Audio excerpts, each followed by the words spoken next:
Flight Sports TV, man. That's my dude. I rolls with him. You heard what the man said. It's Flight Sports TV.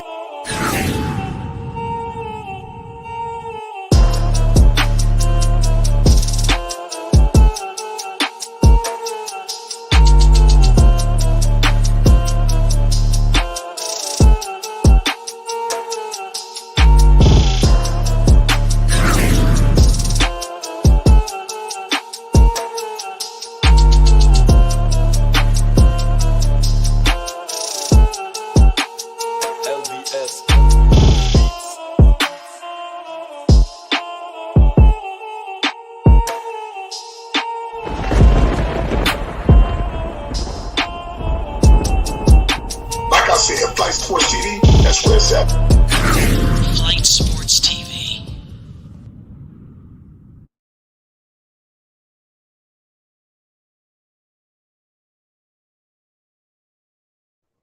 What's going on, people? It's Flight Sports TV. I appreciate everybody for checking with me. You already know what it is, man. We got ourselves playoff basketball, but before we got playoff basketball, we got the draft lottery.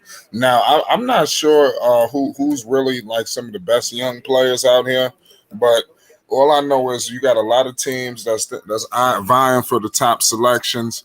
It's a new draft lottery now. It's not the way it used to be. So a lot of teams that you think may not have a shot at this number one pick or top 3 selections, I think you might be surprised who walk away with a nice draft pick tonight. It's not like how it used to be. You remember New Orleans, the year when my man Anthony Davis had all of that drama going on.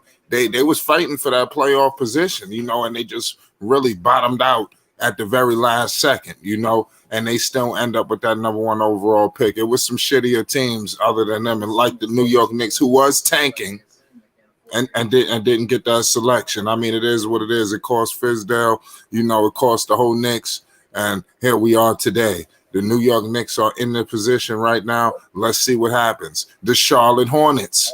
Who knows what's going to happen? What if the Hornets walk away with a top 5 pick tonight? It could go either way, ladies and gentlemen. Let me know if there's any players today that y'all looking at. Is the draft lottery is going down? Is Flight Sports or Access? What's the deal, Dex? Talk to the people. We live. Yes, sir. Shout out to Flight Sports TV, the machine, the voice of the voiceless, the people's champ, the hottest shit in these streets. It's going down. You heard, Flight. It's going down. Check out the NBA draft. Check out what's going down with your team. Pay close attention. We will give commentary as the draft unfolds, and then we are going to approach the game tonight. The Miami Heat versus the Boston Celtics, or the Boston Celtics versus Miami Heat, since the Miami Heat is the number 1 seed. Miami Heat will be rocking down there in South Beach, and it's going to be a bonanza. So right now we got the draft is ongoing, and things have been picked and slotted. I wasn't unable to see who's first, who's second, who's third, but I'm quite sure somebody's here and they can give you the rundown on the draft. Well, no, we haven't heard anything yet. It's about to go down in a second. They haven't made the selections yet. Oh, okay, because I thought it started at 7 o'clock. It did. Who got the number 1 pick then? It hadn't went down yet. Thank you. I ain't go down yet. Nah, it's about to go down. They changed the time. Now. That was like a pre thing. They did the pre count. Oh, okay. It's going down right now. It's New York Knicks time now. It's time for the Knicks. 7:30. It's time to put on all New York Knicks gear, man. We done been here on several occasions. You understand? I don't know if it's your stream. What's up? I don't know if it's your stream. It looks kind of fuzzy. It's not okay. There we go. Now you're good. I'm good. Yeah. All right. Yeah. So we done been down this road on several occasions as a Knicks fan. You understand? It's about to go down. I done had my heart broke on several occasions. Wish us luck today, man. I think I'm going to get my heart broken again. But, the best part about it, I don't got my heart in it. You understand? Because the Knicks, they done destroyed it. They done stepped on it. They done spit on it. You understand? Pause. You understand? So I'm through. You understand? It's Flight Sports. Marvin, what's the deal? They ain't going to break my heart again. They're not. What's going on? What's going on, panel? What's going on, chat?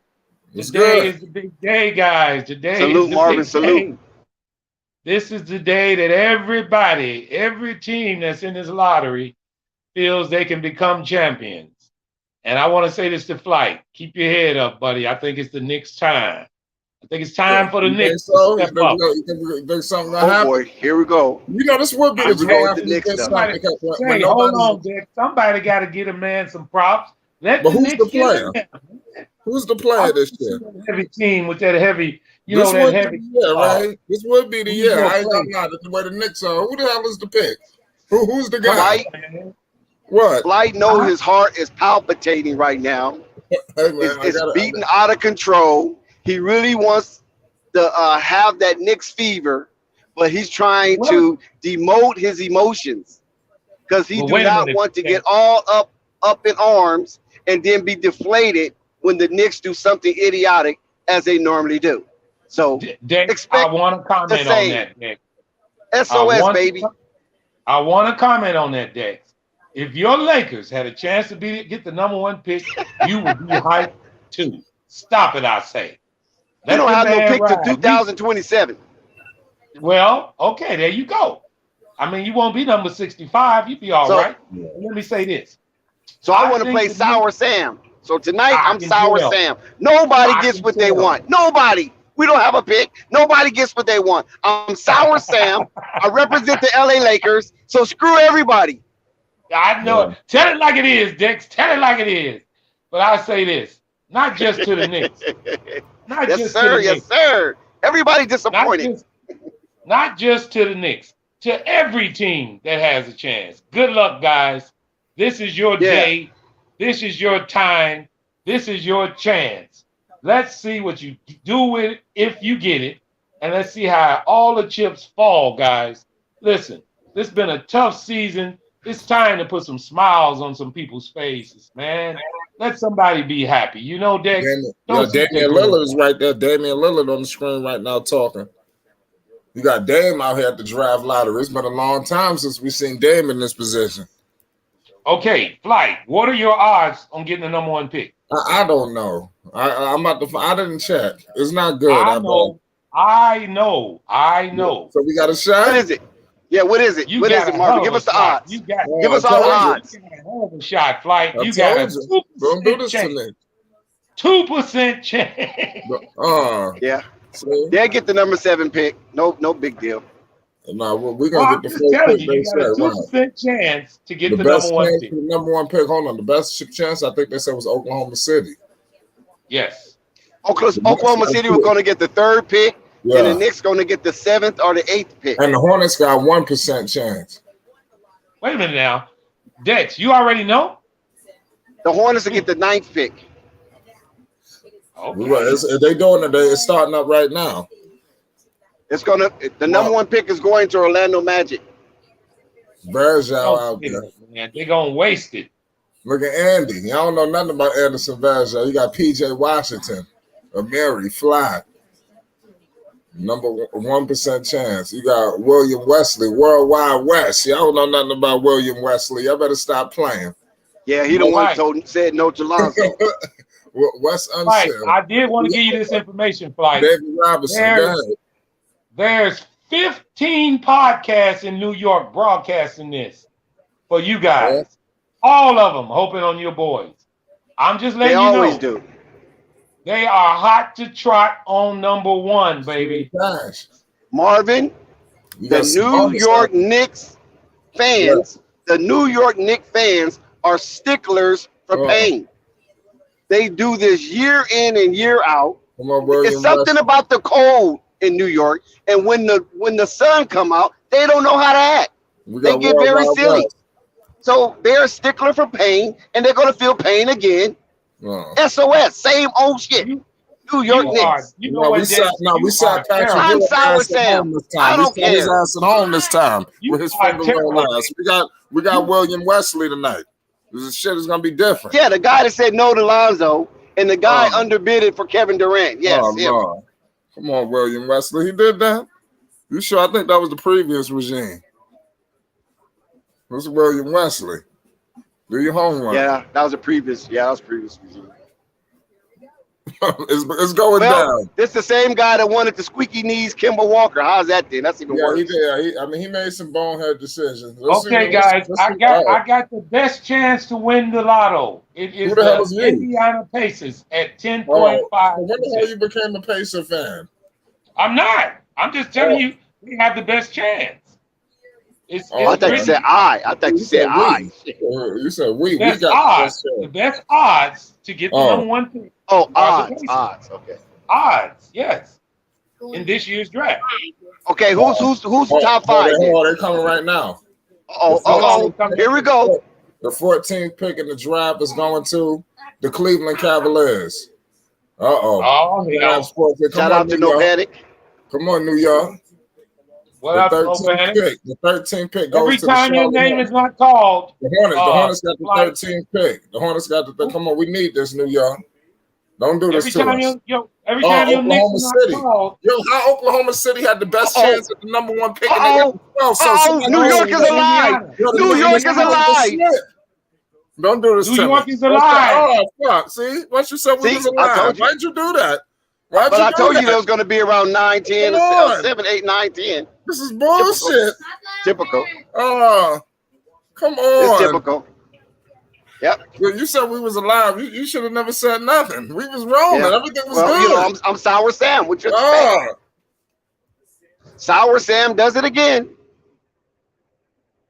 man, we ain't gonna never have shit. Okay, keep on going now, Flight. Who's next? They need to Or trade do you this care? pick. Or do you care? I'm gloating in everybody's disappointment right now. Yes. Yo, somebody just slipped though. Oklahoma City got the 12th pick when they had the best chance. No, he said Indiana had the best chance. Oh, okay. I thought Indiana Oklahoma had the City. best No, chance. Oklahoma City had Indiana had the the good best chance. Somebody Indiana had a slipped. 10-point. Indiana got the 6th pick. Somebody slipped. Some going Wait down. a minute. Now, the Knicks getting the number one. No, the Knicks gonna ain't get getting it. the number one. Who slipped? Pause. Is it what? The Detroit? Knicks get the number No, the There it Knicks is. got the 11th pick. 11. You late. 11. Well, I'll be damned. Washington, 10th. Sacramento, OKC, the Magic, and the Rockets. Oh man, that's no. Don't nobody give a shit about who go there. See, I'm telling Who you. got number one? Nine. Who got number one? No, right, they gotta It do ain't- is a commercial break. Spurs got the ninth. You don't know yet. The Okay, where eighth we is at? coming up. Fuck. I know that. Pelicans get number 8. Pelicans get 8. Yeah, he right there with you. Yeah, run him down. Who cares? What the Pelicans get 8. Here we go. Portland gets 7. Portland gets 7. That's a good pick for Hey, the Portland. Pacers got 6. Well, I know. So there's somebody. Yeah, they had the best chance, and they got the 6. Orlando gonna get it, guys. Orlando's Yeah. gonna get it. Pacers Yeah, get Rick the Carlisle number looking 6. sad. Rick Carlisle was looking hurt. Pacers get the number 6. Pacers number 6.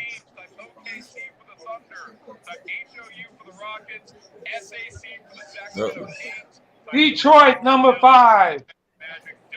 Somebody said, "Oh, Farn talking about the Magic getting the number one." No, we don't know that. I got the Magic. They gonna Magic. get Remember I it. said that. Okay. Number 4 is they stalling.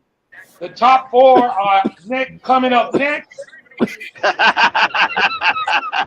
And who will get it? Who's still alive? That's what I'm finna check. I can't tell yet. Hang on. I know that Houston is still alive. Houston and Orlando is still alive. Orlando is somebody else. Orlando. Too. And OKC got 2 lottery picks. Sacramento is in there too. OKC already got theirs. Oh, Sack. I got okay, Sacramento. Zach. Sacramento getting the number one overall pick. Fucking Oh, it's Orlando. It's Orlando. I already seen it. No, OKC got 2 lotteries in it, so they got the Clippers and they got their own one. Yeah, they probably gonna move one of those. Okay, why we got a commercial? Flight, 11th pick. Who you want? Trade. Let's send that package up with Julius. Let's get his ass out the door once and for all. And use that 11th pick to trade? Yeah, well, yes, use that for something. Because what the hell is it gonna do for us? What we gonna get? Who we gonna get? Who the hell is gonna be there at 11? So you tell me. I'll wait. Don't ask me. Thank you. Thank you. So it's Nobody that nothing you we can guys do. need. The pick is useless. You know, for some reason, the Knicks, they keep kicking them out of that top 10 flight. What is going on with that? What you mean? What's going on with it? We curse. That's what's going on with it. There's no other way to slice it. That is a conspiracy. Yes, it's a conspiracy. They need to look. Somebody need to look into what's going on with the New York Knicks because we are fucked. They ain't giving us nothing. They gonna let you guys wallow in intermediacy. That is fucked up. Nothing. Dex, tell the Knicks where they are. I mean, I'm not surprised. I said SOS, so I'm not surprised. You know, I'm sitting over here. I'm sour Sam tonight. Now, once the draft over with, I go back to my positive self. But right now, I'm Mr. Negative, and nobody gets what they want except Orlando. That is sad. They get the 11th pick. That pick really means nothing, Flight. How many people are going to take that pick and really be serious about giving up good players for it?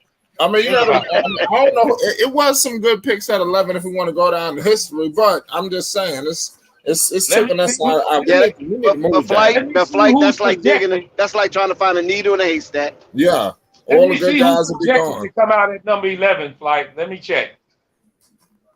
Yeah, who's projected? Who the hell is it? College player projected. I thought this was going to be a somebody from South Dakota State. Wow. Yeah, some crazy dude. Somebody from Bonaventure. Will Dyson. Well, no, we gotta get it. We gotta move out that pick. Hey, come on, Flight. This guy averages 12 points a game. Knowing the Knicks, we're gonna keep it. Man, if y'all keep that pick, hey, what was that dude from Denver name? Was his last name Dyson? Oh no, I'm talking about name Will Dyson. Dice. No, his name was Dice, huh? Was it Dice? Yeah. They say Will Dyson from the Denver Nuggets falls to the New York Knicks at pick 11. Y'all remember him? He was a dunker. Let me look at Will Dyson. Will Dyson highlights. What is that guy named who played for the Denver Nuggets? Was a dunker. Then I think he went to the Phoenix Suns. All right, we back. The 4th pick goes to the Sacramento Kings. Oh, what I tell you, Orlando, here we come. Disney World, they got to get an attraction. They got to get an attraction. The 3rd pick goes to the Houston Rockets. Will Dyson. Here we go. The 2nd pick. Here you go. What? The Oklahoma City Thunder. You were right. Orlando Magic #1, baby. Orlando Magic, Disney World, here we come. The #1 pick goes to Orlando Magic. They ain't gonna do nothing with it. Here we come. Ain't gonna do nothing with it, man. That's a damn shame. Listen, they got a lot to flip down there now. They got a lot of assets. Yeah. But they keep getting the damn #1 pick. Shit. Didn't they get it last year or something? Shout out to Rave. Shout out to Marquez. I'm so done, bro. Join the party, Marquez. Join Flight in the sorrow. I'm so sick of this. Listen. This is. I'm so mad. Hold on. Come on, Marquez. Hold on. This is for Marquise Knicks fans and Zen Trailblazers fans. How do I? Goodbye. That's fucked up. Damn, Quez. Come on, Jake. Here we go again. What they gonna do with that pick? Here we go again. Jake, please put Marquez. Here we go. I ain't gonna do please shit with put Marquez front and center, please. Man, please, I ain't gonna lie, man. No. Dex let the trauma spill.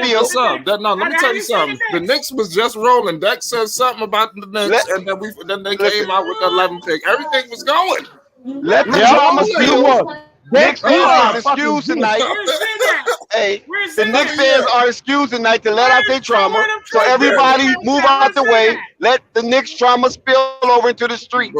to these flight spoils. Marquez, you are up first. Orlando Magic #1. Disney World, here we come. It's some bullshit. That's what they say. A house is a house for love.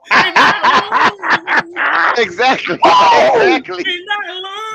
Dex, please put Marquez front center. Hold on. We have a Knicks fan. Here they come. They pouring in the Flight Sports TV. Alvarado, what's going on, my brother? You can spill your trauma uninterrupted. Oh, Lord. Where's Zen? I'm so done, man. Here we go again. So tired of this. They do this every damn year. Here we go. Please let Marquez go, Dex. Please put him front and center. Hey, Dex, what do you say? It's a man's world. Ooh. Marquez. Wow. Dex, please put Marquez front and center. I want to hear from Marquez. Okay, here we go, Marquez. Every year. Marquez front and center. Let's go. Get this Knicks crap stuff out of here. Because they weren't going to do nothing anyway. Where's Zen too? There he is. Come on, Marquez. I'm sick of I like this. that emoji though. Come on, Marquez. Static Shock and Miles Morales, but this thing is trash. I'm tired. Okay. Can you explain your knowledge? Be nice to Knicks, guys. Be nice to the Knicks fans now. There's a lot going on in New York right now. Let me be the reporter. Sick. This is Mr. Tatum. Wait, Marquez. I'm the reporter. This is Mr. Tatum reporting live from the lottery. We have a Knicks fan here. Mr. Marquez, could you explain to me exactly what's going on with the Knicks problem with not getting the #1 pick? Go ahead, sir. I can tell you. It's bullshit. This whole draft lottery, it's bullshit. The Orlando Magic, name one person in New Orleans. They're not going to do nothing. Shout out to Rico. They're going to do Come on, nothing guys. with Be this respectful. pick. Let the Knicks fan speak. Let him Mr. speak. Marquise, I got a question, Mr. Marquise. What's the question? Let the man talk. Marquise, when will the Knicks ever be good? Yes, we want to know that, sir, please. No. I'm not going to say that. 2075? No. I'm not going to say that. Okay, can you answer? We're going to say Mr. Marquise. this offseason we'll become a better team. Okay, and just one more question before I go. Who will you pick with this 11th pick, sir? I actually am looking for. I'm actually looking towards Ty Washington. That would be He's my going to be gone, sir. He's going to be pick. gone, sir. Well, then fuck it. Then fuck it. Okay, we got Alvarez in the building. Alvarado. We got Alvarado in the building. Okay. Alvarado, I you want to available? address him first. Yes, sir, Mr. Alvarado. Are you there, sir? Yes, I'm here. Yes, I'm here. Okay, yes. This is Mr. Tatum at the draft lottery. And me and Raven Dex were just wondering, what is your take on the Knicks 11th pick, and how do you feel about it? I feel I'm not disappointed. I expected this, to be honest. The odds were never in our favor to begin with, so I'm really not disappointed or surprised with any of the results that we got. But I do not feel good with how this office is going, and will be garbage for the rest of eternity. Okay, one last question. I'll let the other guys go. Where does this put your franchise moving forward? In mediocrity. Thank you. Something that they're used to. So it's no surprise. Something that they're used to. SOS, like I said, same old I have a shit. question, Mr. Alvarado. Mr. Alvarado. Yes. I have a question. Go ahead. I have a question. Yes. Yes, this is reporting from tvsports.com. We just want to talk to you about, because we just witnessed a democracy of bullshit. New York Knicks pick we got. Do you have any type of familiar with this song? How do I say goodbye? Do you have any familiars with that? Yep. Oh. This is for the homies. Yeah, Where's I'm Zen done. at too, Mr. I'm finna go, Trailblazers? y'all. It's gonna be hard. No, for we me. would like the Knicks fans to All please those stay on the L's just to panel get the today. 7th pick. This show is dedicated to the Knicks fans today, and we need you guys. No, it's Please not. stay. All you're gonna do is just clown like you always Oh, do. and the Portland. I wanna and the be here Portland for too. this. Gotta add Portland. Come on, Marquez. We just joking, man. Listen, you can make that trade, and you probably can get It's not somebody like funny. Patrick Beverly, man. You're laughing on my trauma. It's not funny. You can trade it for Patrick Beverly, man. I don't want Patrick Beverly. And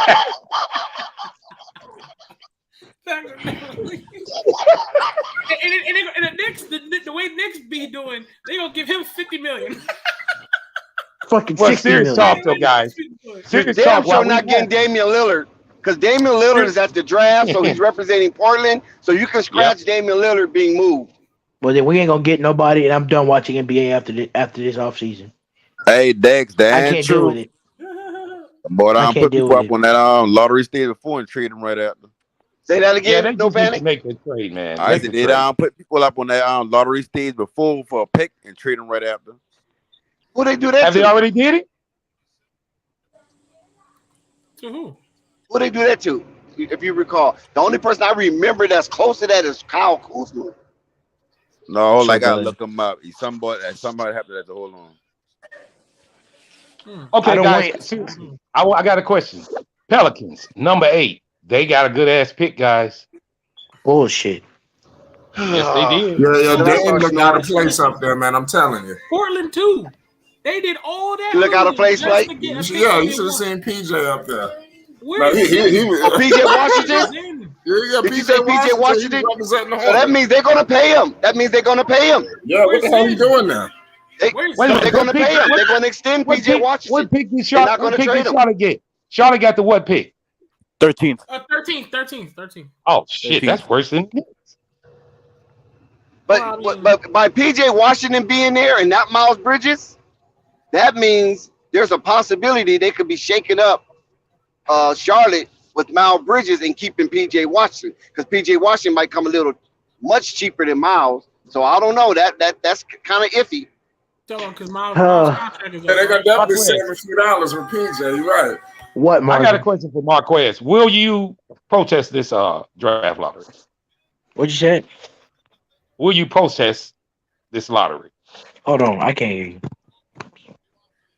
Repeat that. Will you protest this lottery? I'll protest this whole season if the Knicks don't do something. Hey, listen. Chat, find where Zen is. He took all those losses, Mr. Portland fans, just to get what pick they did not want. That was a huge failure. I mean, What pick they get? Portland got Jul- 8th or 7th. They got And stuff. They still in the top 10 though, Ray, right? They did. They're in But the top they was 10. tanking. They tanked on purpose though. It was tanking losses. Julius Randle And then- threw and then a whole Zen game was for saying us, that- Zen and was we saying still that couldn't he get trying not to even get top pick. 10.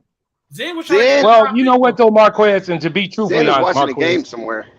most people didn't think the Knicks was going to get a top 1, 2, 3, or 4 pick. Because Seriously. the draft lottery haters. We haven't got a top pick since Ewing. No, we was hoping Yeah, for you a got split. Patrick Ewing. So it's Is a there new any- draft rules. We was hoping the Knicks could split. That's what we wanted. Is there any Nah, way Patrick Flight. Ewing can come back? Is there any way Patrick Ewing can come back? No, he can't. Unless Okay, well, that Patrick means- Ewing got he can't. And I'm definitely canceling my league pass. Unstoppable. Oh, that's fucked I'm up, man. canceling this They shit. losing money I'm already. They're canceling losing this shit. money. I don't care. I don't care. Oh, How This do team makes me I sick. If y'all say Hey, that stupid Dex, song I one more probably time, think about Kyle Kuzma for real. say goodbye? say The goodbye remix. Don't need Marquez. The remix. to yesterday. Hey, Marquez, I got a deal for you. Give me I that don't want 11 no pick. damn deals. Now listen, give me that 11 pick, and the Pelicans will give you Herman Gomez. Who the fuck? And Herman Gomez, he damn near he gonna be in the G League next year. Hold on. You talking about? Hold on. Marvin. I hope you're not talking about the same Herman Gomez who was on who was with us in 2017 with Derrick Rose and Joe. Get out, Marvin. Get out. That same one. Hey, Dex. Hey, what do you say in that movie? Ain't got no money. Ain't got no fancy car. Exactly. He trying to give him a G You League. know, I heard Herman They just- Gomez was the monster's son. Hey, listen. If y'all don't know I what don't art care. is, y'all smoking, Listen, man. Y'all need to start listen. watching movies, boy. Hey, listen. Just trade this 11 pick away. Just trade this shit away. We don't never do nothing good around the 11 pick. Just trade this shit away. Just trade away, Knicks fan. Trade away Y'all and better flip this learn. off season. You didn't even get a Yeah. top 10, Marquez. That's cold. That's That's cold, man. Yeah. And you know what? And you know what makes it worse? They trying to Y'all force got cheated last season Nolan too? to sell a team. Listen. That's all That's that not is. They even trying to Last force time to sell a lottery out. team. too? Then y'all got cheated last Time out. lottery? That's not even the worst. That's not even the worst. That's not even the worst. You know what the See, worst is? A left-handed bum that's playing power forward in New York threw a game for us. He threw the game away. to try to Threw the get you in game the top away. 10. Listen, Man, a fuck left-handed Julius Randle. Fuck left-handed Julius players Randle. are. Listen, there's one thing about left-handed players. They're either two things. Anybody knows who hoops? You know this. Stupid and slow. Left-handed players are always cash as fuck and they nice as shit, or No, the they're not. trash as hell on the airport. Or rave. Isn't it two things? No. Or rave. Left-handers are They're splash dumb and as fuck. stupid. Right? There's no bricks. It's either you airball or they splash the hell. I'm so sick. I'm so tired of New York. Left-handers, bro. I swear to God, 3 bro. podcast members in New York broke the screen. I'm so tired of New York. I'm so tired of this damn team. This 3 team makes me podcast sick. owners in New Hey, York broke hey, the fucking camera. Hey man, Hey, bro. I Hey, heard but guess what everybody though? going But through guess this what, Warren, shit. Marvin? you pay taxes and then you die. Yeah. Hey, And the Knicks hey, ain't Marvin. won it. Hey, Marvin. And guess what, Marvin? but do you know what's the worst, Marvin, about all this, Marvin? Do you know what's the worst about all this? You still got Tom Thibodeau. No, Marvin. This is not the Marvin. Marvin, listen to me. The New York Giants had the best draft in over 10 years. So why is that bad? We just got a pass rusher and an offensive tackle. You know why that's bad? They still ain't gonna do shit. Oh, that's all y'all got. Not with Danny Dimes back there. No. We got good receivers. We got a good offensive line. And Danny Dimes, and don't get me started, because Danny Dimes is a better thrower of the football than Jalen Hurts is. But we'll leave that alone. Leave it alone. Well, let me He ask can't you this. even Can any of run those into a guys? Can any touchdown. of What are you those talking guys? about? Let me ask you Dex. this. Okay, Can any of Dex. those guys? Can Can Dex, any that's of not those true. guys? Can any of those guys play for the New York Just because Knicks? you've seen a player trip, Dex, I've seen Giants them. ain't doing nothing. He got tripped by Casper the Ghost. No, You Dex, see. let me ask you this. Can He any of sure those did. guys He play did. for the New York Knicks? He ran too fast for Can his any of mind. them? No. Can you get any of them on the Knicks? Any of them? No. Oh, well, Saquon Barkley, but that nigga's knees is bad. So no, we can't. You already got one of him. You got Derrick Rose. Man, fuck out of here. That shit. I hate New York. I'm done with New York. I'm getting a Nets jersey. Oh, he's switching. He's jumping ship. Get a Nets jersey. If not, I'm getting Marvin. Yesterday. Do not shoot I got the 3 dog. teams. Just Marvin. don't shoot the dog. No. Marvin, I got 3 teams. Marvin. I got the Lakers. Cause I'm sorry, that purple and girl looks nice. I'd rather be rocking that purple girl and be a champion. The Golden State Warriors or the Brooklyn Nets. And two of those teams are champions. Got a heartbeat. Come on, man. You can't jump the bandwagon just yet. That's what I was just going to ask him. I want a serious answer too, Marquez. Are you leaving the Knicks? Tell the truth. If this offseason does not go how another terrible offseason of us not doing a damn thing, I will happily switch into purple and gold and rock them Lakers. Hello. I promise you that. Hold So I promise you that. let's hear from another Knicks fan. Let's hear from Alvarado. I'm this close. Don't do that. Come on. They don't care about me as a fan. They hate me. Alvarado, are you available? Yeah, I'm here. Okay, give us your Knicks spiel. Go ahead, man. You could be trauma free. Go ahead. I'm not surprised, to be honest. I won't leave as a Knicks fan. I've gone through this for 15 plus years. Why would I leave now all of a sudden? Wow, that's devastating. There's no point of it at all. You're a strong man. Wow.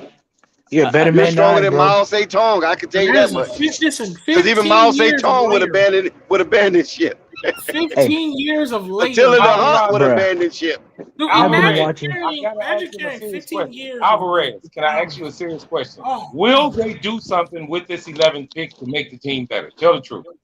The players are available at that range. There's a bunch of guys that can benefit the Knicks next year. There's a bunch of guys, actually. But do I trust this office to give me a good pick? No, I do not, because we fucking suck. There's nothing good going for us. This whole office is Sir. trash. The everything is trash. The tickets prices are trash. The whole colors are everything from top to bottom. There's nothing good when I look at this fucking team because the whole thing is not working. It's not functioning. Except for RJ, because There's we can't nothing blame there. this trash on RJ. We Of can't blame course this not. trash. But when you got garbage like Julius Randle running up the floor up and down, I mean, shit. What- I mean, I don't blame Playing him. like a 'Cause one-handed bum. My bottom line is our best player. We don't know about him. RJ Barrett. We up here talking about RJ like we for certain. We don't know. The boy dropped 20. We know. We don't know. No. Okay, We can know, I Flight. read? You know what, Flight? To be honest with you, they're real skeptical. The Knicks front office is skeptical of giving RJ Barrett north of $100 million. Oh, it's time to pay him. Yeah. After this year, it's time to open it up. He want 123 million, and I think the Knicks want to give him like about 95. Yeah, wait a minute. The Knicks don't have to pay him, otherwise they might lose him. Wait a minute, John. Wait, JaVale is available? No way. Okay, can I read this free agency to y'all? Or y'all don't want to hear it? Who's the source? First of all, who's the source? Sports Tracker, 22 NBA free agents available for this year coming up, 2022. 21 to 22 season. Read it. John Wall, and this is whether he has player option or not. All right. John Wall, James Harden, Russell Westbrook, Bradley Beal, Kyrie Irving, Gary Harris, Zach LaVine, Ricky Rubio, Andrew Iguodala, Thaddeus Young, Joe Ingles, Prince,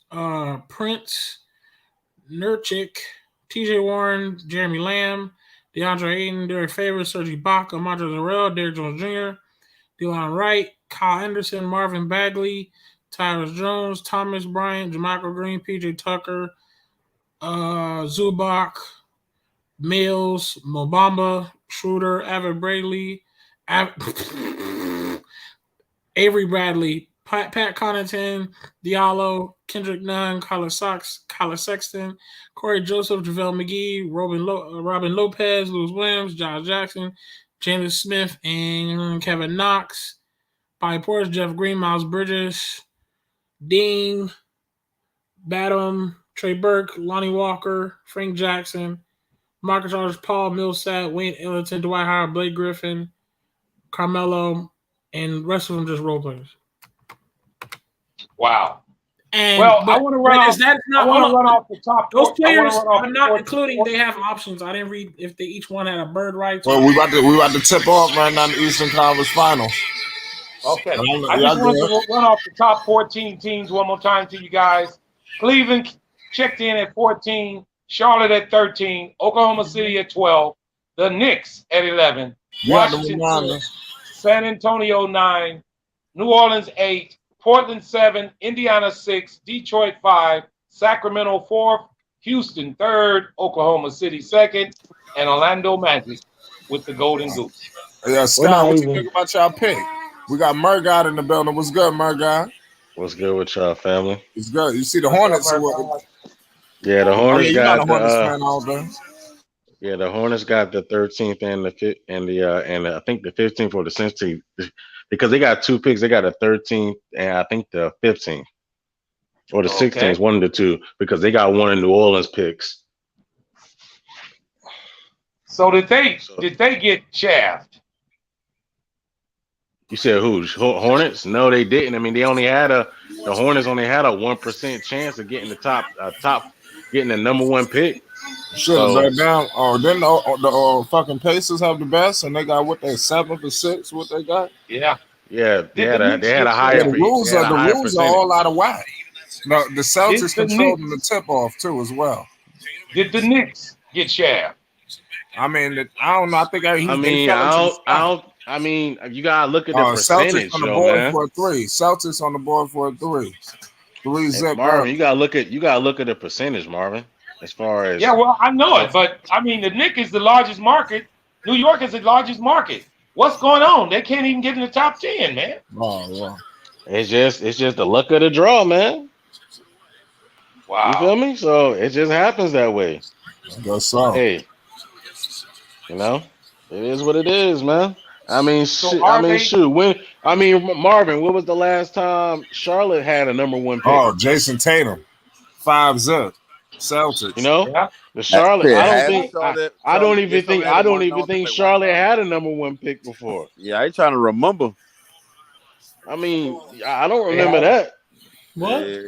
If they They did, had. it had been one. I think a Mecca Okafor. They If had I'm they had mistaken. to they had to have a number one pick to get what's his name, Larry Johnson, right?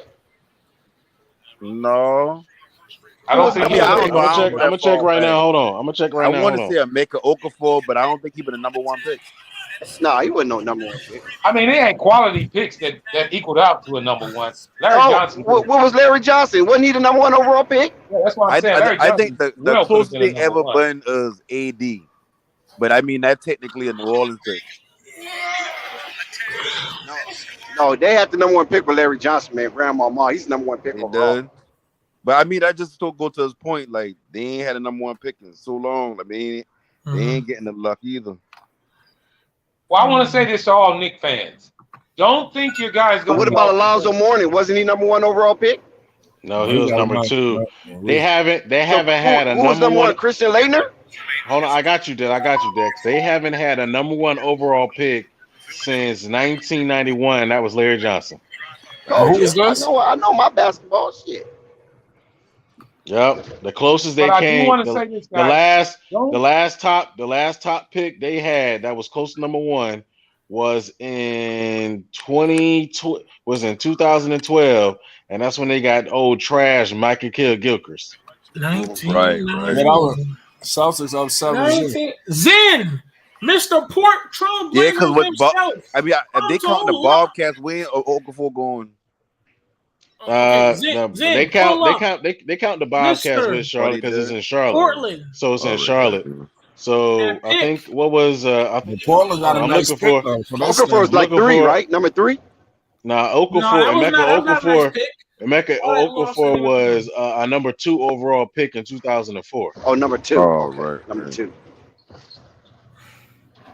Mr. Zen, y'all did So, all that tanking. so Portland, Charlotte Zen.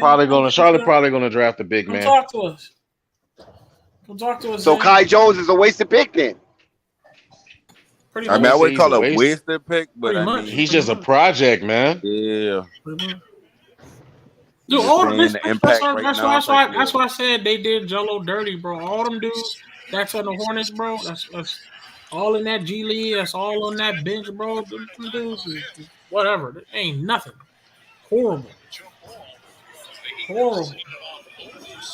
So, I mean, to be honest with you, I personally don't think Book Knight should have been in the G League as Heck no, he like shouldn't have that. been in no G League. But Kai Jones should have been in the G League. Kai Jones needed him, man. His Book basketball Knight shouldn't IQ. listen.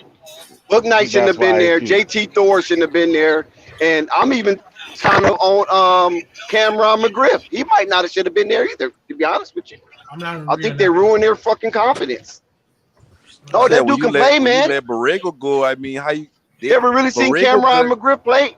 I mean, I seen him. I said, I mean, I'm not gonna fully agree on that. I'm not saying he developed though. I'm not saying he developed, but he can play.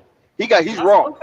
I mean, Borrego's shining attribute was the fact that he developed I ain't knocking Devontae it. Graham. So I That's mean, right. once you get rid of him, Kai Jones and Thor become like, I mean, shit. We go at with them Knicks if they don't produce this season. JT Thor should be getting some playing time on Charlotte, and maybe that's why they probably fudging on Miles Bridges, because JT Thor can he could develop into a Miles Bridges. I think Charlotte need to package that pick with Gordon Hayward and either Kai Jones or JT Thor and try to get somebody in there. I think JT Thor needs to stay because he's a rim runner. I He just mean, needs the yeah, but if you confidence can package him with a you know what I'm pick and saying? now Gordon And to be Hayward, I validated. mean, you can go and get yourself a turn. No, send Kai Jones, like you said, send Kai Jones and that other. Send But they Cameron gonna McGriff. But see, the Pacers trying to rebuild. Send them They three. trying to rebuild. They Package gonna with Gordon want the Hayward. youngest they possibly can. So JT Thor and now Kai Jones can fit that perfectly. Gordon Hayward could be coming off a contract. All that money come off a contract or whatnot. And he get an 11 pick this year and say probably a lottery protected next year. Shit, I'll be good to go for Turner. Mm-hmm. Because his value low once a player want to leave, or once everybody in the league know that player want to go, your value automatically go down, depending on how, not depending, but like it really how much it goes down at that point. Well, what player you think wants to leave? Turner want to go. Turner ain't want to be part of the rebuild. Oh, Turner. And you got to think about it like shit. You got players like Orlando. Them boy draft Chet. So what that mean for like their bigs? Shout out to Boston so far, y'all. They handling business right now. 10-4. They're handling business right now. Like I don't even think that. I think what the Knicks should do is Knicks should grab their pick, package that with a couple of players, and go get Damian Lillard or somebody.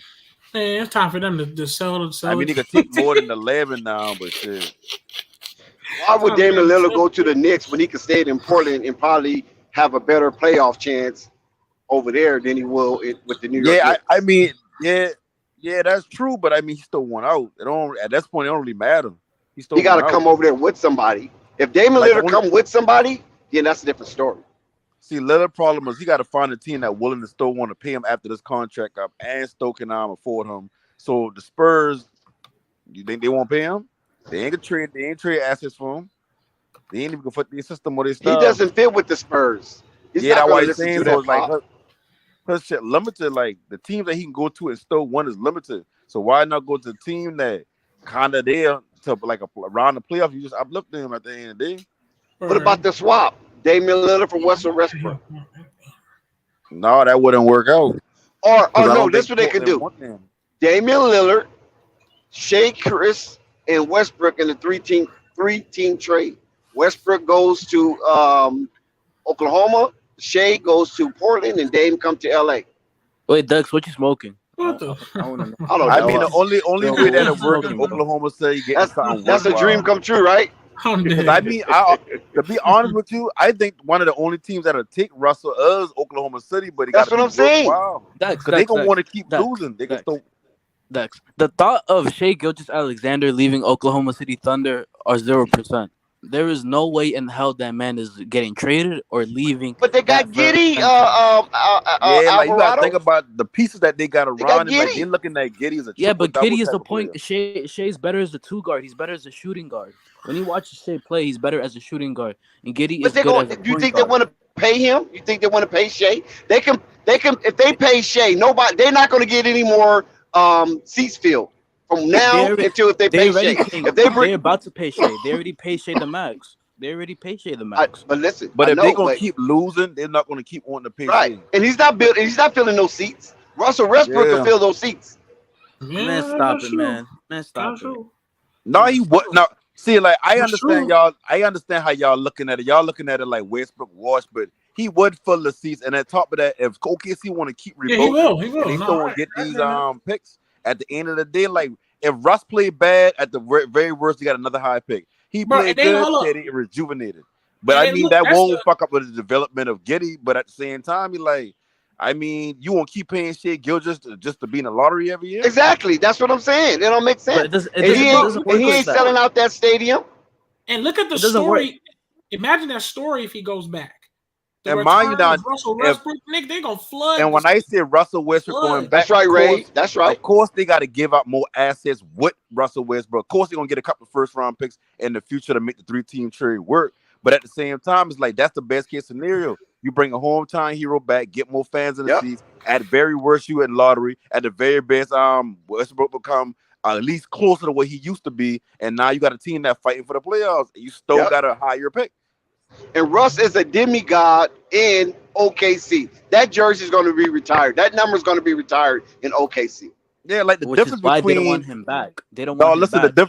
Of course, the difference between Russell Westbrook fall off and Harden fall off is Westbrook get put in a position where he couldn't really be himself.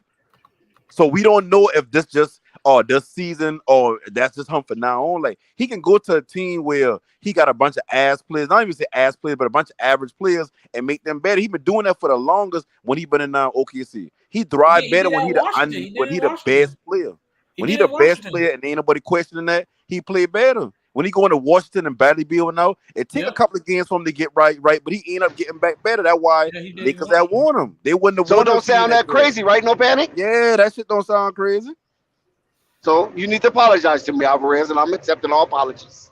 What? I ain't accepting no damn apology. Basketball's still a business at the end of the day. Like, What the fuck? I'm pretty Y'all sure. talking OKC that I know you crazy. rather have traumatized fans right than now, have Alvarez. damn- Alvarez, I No. know you traumatized, Alvarado. I know you Alvarado. traumatized right now.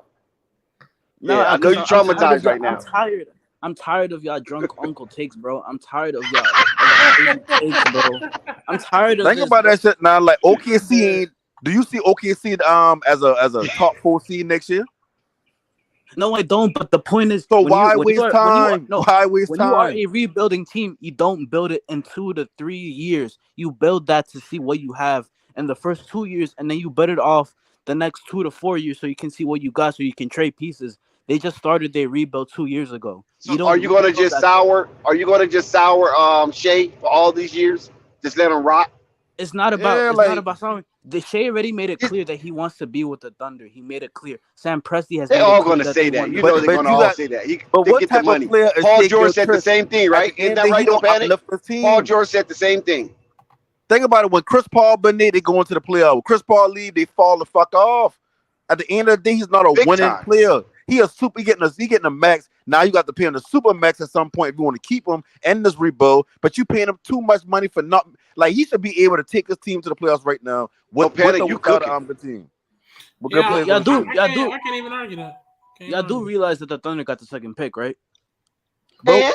the second pick ain't gonna take you to the playoffs. Jabari Yeah, Smith and? or We don't know that. Banchero. We don't know that. No, but they We don't know ain't. that. But Come that's on, not the type of players they are. Let's Alvarado. not. Come Come on on. now. We watched them in college. They're not the type of Let's players not that take gonna it up take to over a those team and take them to numbers. the playoffs next year. And on This top is of not that, a real strong draft. they have unlimited first round picks. Let's not say they traded for a superstar. It's not like they did with unlimited Paul because they George. limited to 3.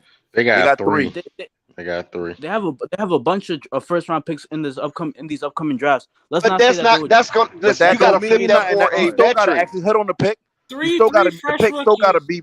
You still gotta be a good player. Like, you gotta hope these picks pan out. No, And Yeah. y'all making it hold seem on. like y'all making it seem like my rebuilds bad. are built like. Russell needs to go back, man. Russell needs to go back and be a part of that rebuild. Let Shea go. Free Shea. You follow what I'm saying? Let him go. Get some of that money back. Russell probably take a little pay cut. You know what I mean? And send Dame to LA. Send Shea to Portland. And that'll be beautiful for Portland to have that young core. Hart, Shea, and Simons. Do you imagine what's going to happen with that? And Panic and Dex also Man, listen who they got. The Thunder having the second pick. Man, like that just man, tells, listen who just they got tells the you- Charlotte picking, man. Huh? We already talked about 13th. Yeah, they got 13th. No, I said they already got the mock draft out now. Oh, Who they got them picking? They got Charlotte picking them at 13. They picking Tari Eason from LSU, and then at 15 they got them. Of course, y'all know about Mark Williams, but the Tari Eason pick is interesting to me. They probably get Mark Williams. You know, Jordan always won Duke, Kentucky, North Carolina. I wouldn't be surprised if a lot of these. But Mark Williams is interesting. He's but it's just like, man, unless basically Charlotte probably gonna move off from a lot of those wings on the team. Wait, Tari Eason, he that's he went to LSU. He's a forward, right? 6'8". Yeah, he's a forward. Yeah, he's 6'8". He's 6'8". Yeah. He's 6'8" with a 7'1", 7'2" wingspan. They're gonna get the boy from Duke, Murgado. If he's available, that Duke kid's coming. Yeah, only reason. Yeah, I know that, but they picked Mark Williams at 15, not 13. Only reason I remember. Oh, you said they got 13 and 15. Yeah, but Charlotte has 2 picks because they got the pick from the they got that pick because number 15 was the Pelicans, but the Pelicans gave that pick to Charlotte. Right. Yeah, I don't remember Tari because he's from Cali, so that's cool. No, Tari's gonna be an amazing. I expect the So Hornets what? to be bigger, man, but wait. No, Tari Eason is gonna be an amazing player. I That's watch. So that'll be basically. I mean, I guess basically, if they move on from Miles, that'll just be. If they move on from Miles, that's going to be his replacement. Yeah, a cheaper replacement. Basically, I hear it. I respect it. No knocking it. But they should get Mark Williams because the Hornets are dying for a center at this point. Yeah, man. Big facts. Yeah. If they move on from Miles, that means D'Antoni might be their next head coach. Hey, maybe. Not necessarily. They can go get another young coach with Ham coming from the Bucks. Oh, Derek Ham. Darvin Ham. Yep. Darvin Ham. Darvin Ham. Now that's My Darvin bad. Ham, Texas Tech, Lubbock, Texas, man. Texas Tech University. Darvin Ham. I He like was him.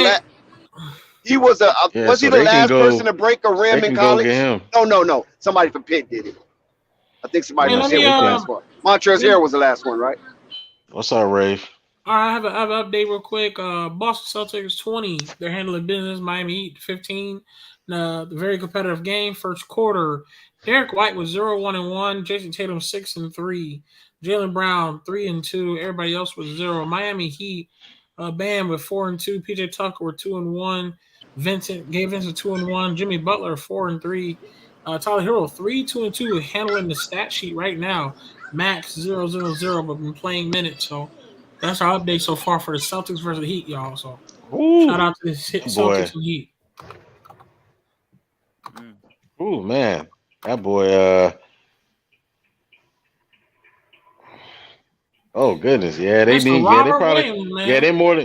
they more than likely going to draft Mark Williams. You can't teach a 7'7" wingspan. My goodness, Yeah, you can. he had 11.7 block rate, which was ranked top 20th in the country.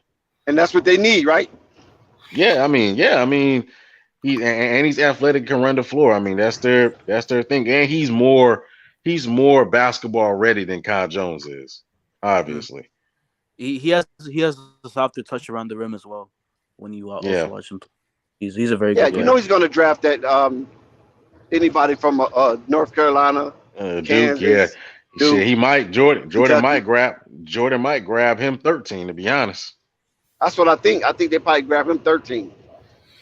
I think they should, just because the teams behind them are also a dying need of a center. Because if the Bulls get him, well, not necessarily, because the team after the 13th pick is of course Cleveland, and Cleveland's not taking a big man. No, okay, you're right. Oh, Cleveland's gonna Cleveland's more Cleveland need a so. guard. Yeah, Bulls Cleveland not need a getting no two big man in guard. the draft. Bulls Yep, getting they need shooter. a 2 guard. Definitely. Yeah, Cleveland need a 2 guard. They don't need no more big men. They got plenty of big men. Shit, hell, yeah, most of the damn big men in the They got a league. surplus, right, Murr? They got a surplus. Yeah, man, they got most of the big men in the league, man. Oh yeah, that's true. Whole start. They got 3 players in the starting line of 7 foot. Man, ridiculous, man. You can't do shit with that, man. Nah, Bulls ain't gonna get no big man in the draft. They getting a shooter. I don't know who. I don't know who's the best shooter, but I think they gonna get a shooter shooter because the Bulls need Nope. Nope. They got Rave. The Nope. Bulls are cleaning up Rave. that bench. They are. Rave. Rave. Nope. They actually got Bulls taking a forward. They got him taking Patrick Baldwin Jr. Ew. He is 6. He's 6'10", and he actually shoot. He's 6'10", and he actually Yep, he's 6'10". Let's see. Baldwin Jr., that's the dude. Yeah, Baldwin Jr. Yeah, he's supposed to be a good shooter, so he's supposed to be able to be a stretch 4. Think of Kevin Knox. Think of Kevin Knox. That's what you think of him. Think of Kevin Knox. So that's who they got. That's who they project. They got the Bulls taking at 18. Why would they have Tata Washington going to the Hawks? But all right. That's a horrible pick. Yeah, why would you do that? No, they don't. They need a. They don't. I mean, they got plenty. They got plenty of shooters. They need not really. If you they do. They do. It says a lot when Lonzo's the best shooter on their team, bro. You got. No, we're talking about the Hawks. We're getting. Oh no, I ain't talking about that. Yeah, the Bulls don't. No, the Bulls don't. The Bulls don't have any. We're talking about the Hawks. The Hawks got plenty. I think what the Hawks need is a 2 guard that can create off the dribble and take the ball out of Trae Young's hand. That's what they need. They need I think they need a Agbaji. defender, bro. Do you think they need a defender? Yeah, they need Agbaji out of Kansas. They need that guy from Kansas, the one that won the championship. They need a two. They need a two guard. They need a two guard that can play both sides of the basketball that can complement Trae Young, but can also dribble the basketball and take the ball out of his hands. Yeah, because that's their biggest problem. Their biggest problem is they don't have somebody on. They don't have another guard on the team that can dribble and take the ball out of Trae Young's hands or be a scoring threat to assist them. And that's their biggest. That's the biggest flaw in the team, because once you triple team Trae Young to get the ball out of his hands, everybody else just standing there looking stupid. Shout out to Triple Baby. Did you witness the draft selection? Yes, I did. I'm not surprised. So nothing surprised you. Are you cool with that draft selection, or you thought it should be a little mixed up, or what's going on with it?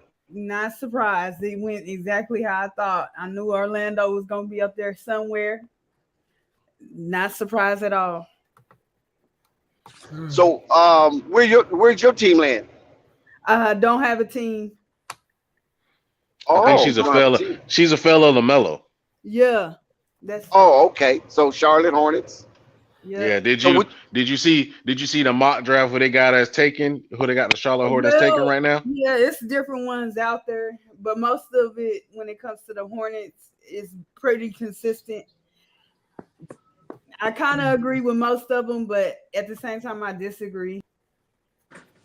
Well, what is it that you disagree about? Who you like? Well, it's not a particular player. It's just honestly looking at this team. One thing we know for certain is everybody agrees that they need a center. I also feel like they need a stretch forward, but if you go with a regular forward, that's fine. But they need wing scoring consistently, and Kelly Oubre does not provide that. Gordon Hayward ain't healthy enough, and to me, that's really not his game.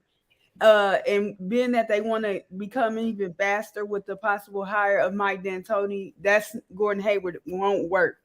So if you're going to lose Bridges, you got to replace the scoring he brings, but you might want to find a wing that can shoot. And to me personally, seeing some of these wings in this draft, a lot of them cannot shoot. Can they go put their head down and get to the free throw line? Yeah. Shoot mid-range shots? Yeah. But as far as three-point shooting, after looking at actual numbers, not per 36 numbers, looking at their actual numbers that they shoot from the perimeter, a lot of them, to me, shoot very bad. Oh, so it's nothing on the Charlotte bench. I like your take, man. It's fantastic. It's nothing on the bench that you can like put out there for Charlotte. I'm trying to make it work. Like, I didn't flip this in my head to try to make it work like 50 different times. And honestly, no, because like they don't have a Seth Curry type player on this team right now. They don't even have a Joe Harris type of, well, maybe Kelly Oubre, but they need something on the wing to just, I don't know, man. Like they need a lot. So JT Thor is not your answer. I think I'm watching his game a little bit closer. I'm gonna have to watch it, and it helps if he gets consistent playing time. But I'll have to see. If he can get some consistent playing time this season with LaMelo and stuff like that, I'll see. But for right now, I'm gonna say no.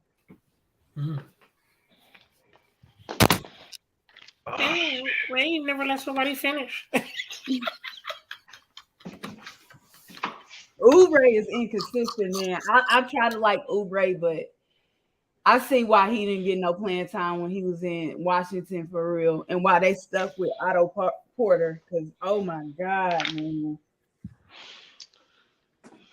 Yeah, Kelly Oubre is so up and down. Very. And Terry Rozier is too, and that's my issue. Like, what are they gonna do? I mean, they're cap strap unless they want to make some trades. They're gonna have to make some trades, and if they do that, they're gonna have to move those picks. And Yeah, and that's I don't know if Mitch want to move those picks. But when we say move them, what team are you moving them to?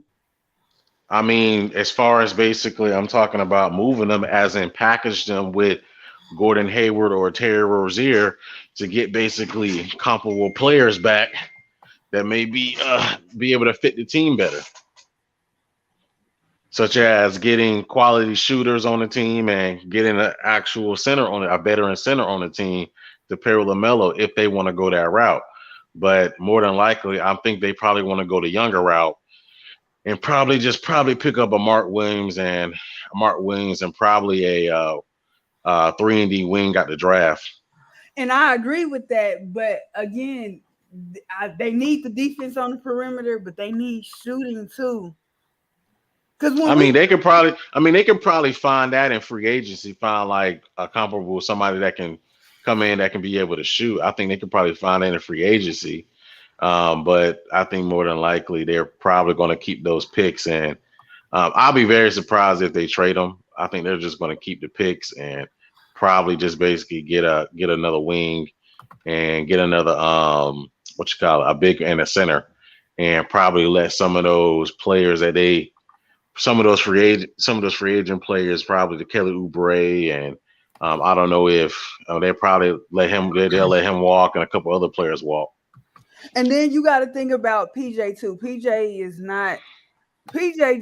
he's like Kevin Knox to me. I don't know where he fit as far as position. He's not really good to me rebounding wise, and he cannot shoot for nothing.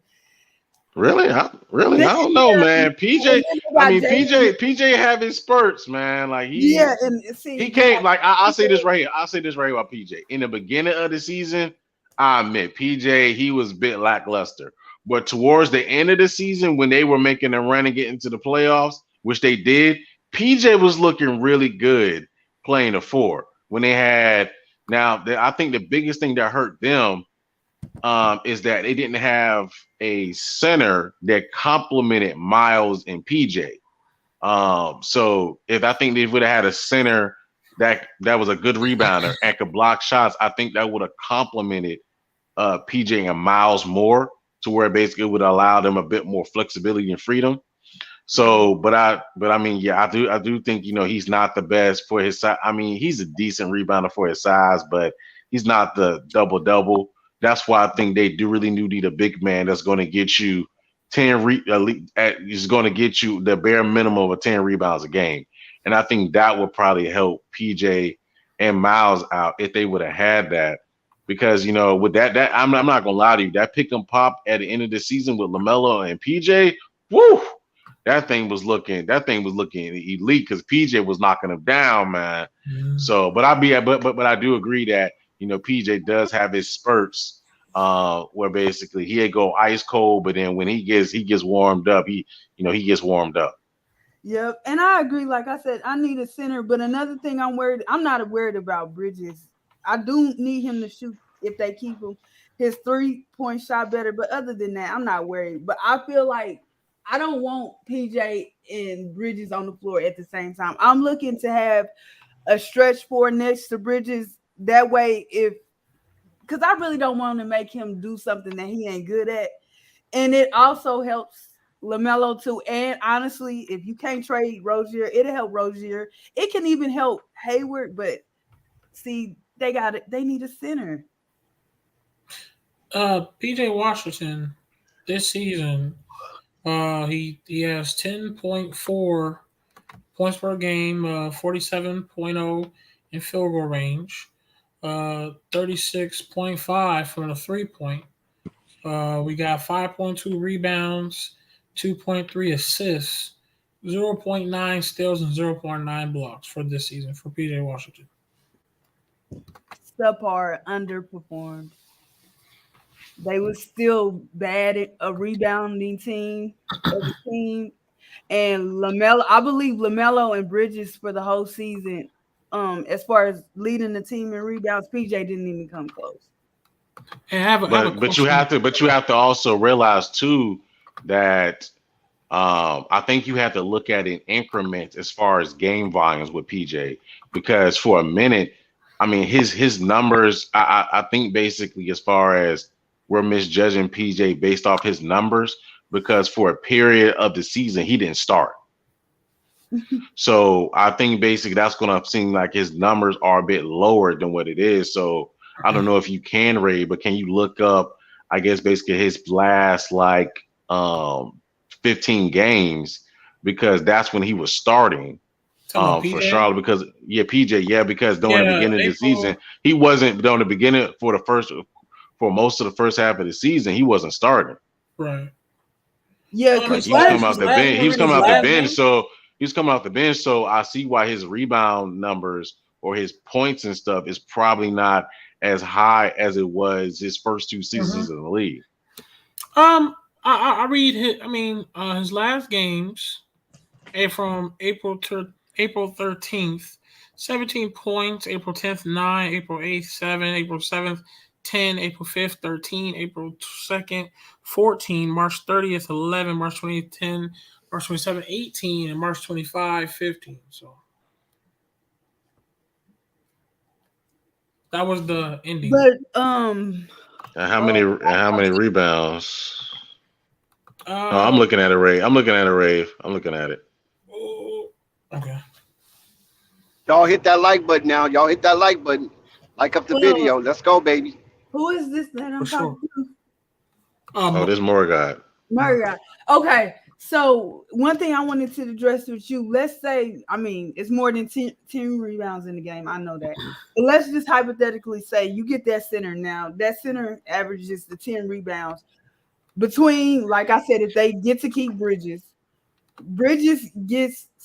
got 7 this year, and I think LaMelo ended up averaging out at 7. And it sounds like you said PJ averaged out at what, 4? No, I think it was 5. So who's losing in that? Is it LaMelo and Bridges, or as far as what rebounds? Yeah. I mean, PJ's losing in it, but I think we can't misjudge PJ because of course, he wasn't starting at the beginning of the season, baby. So it's kind of hard for me to knock him on his rebounds when he wasn't started majority of the season. But I do see where you're coming from, because I do think that he does need to be a bit of rebounder. But as far as what I was looking at it, as far as his first 2 seasons, because I think his first 2 seasons he started, I think last season he started, he actually averaged 6.5 rebounds. Yep. And I'm excited about him. I ain't gonna lie. So and that season and last season he was actually decent, because last season he was starting, he averaged 13 points, 6.5 rebounds, and he shot basically close to 39% from 3. Mm-hmm. Like, check your Instagram, check your DM. And also he averaged 1.2 blocks and 1.1 steals. So I think he's a good role player, but I do think that if you compliment him with a center, that can do those things such as rebound, I think it'll be a better team, because PJ can stretch the floor. So it spaces the floor and it allows basically LaMelo the opportunity, to do pick and roll with an athletic center, because it spaces the floor is wide open for him. So I think if you do that, I think it'd be better for him. That's if they keep PJ. But do you think, even though he played worse than PJ, I believe personally that McDaniels, if you set him up right and stuff, could do it at a better rate than PJ can. Now he's not the rebounder, neither one of them defend, but he's just not a PJ. Not PJ, but what's name is a 3 to me, McDaniels. I'm in favor of them keeping him, especially if they get a guy like Tahir Easton from LSU, because I feel like as far as having, that's actually who they have the Charlotte Hornets picking right now at 13 now. Yeah.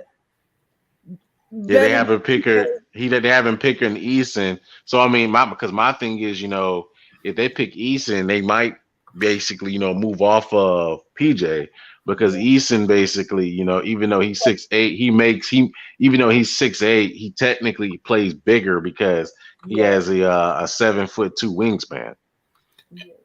Hey, Purple. I got a question for you since you're here and you're not always here, so we definitely gotta get your take. Shout out to Jessica.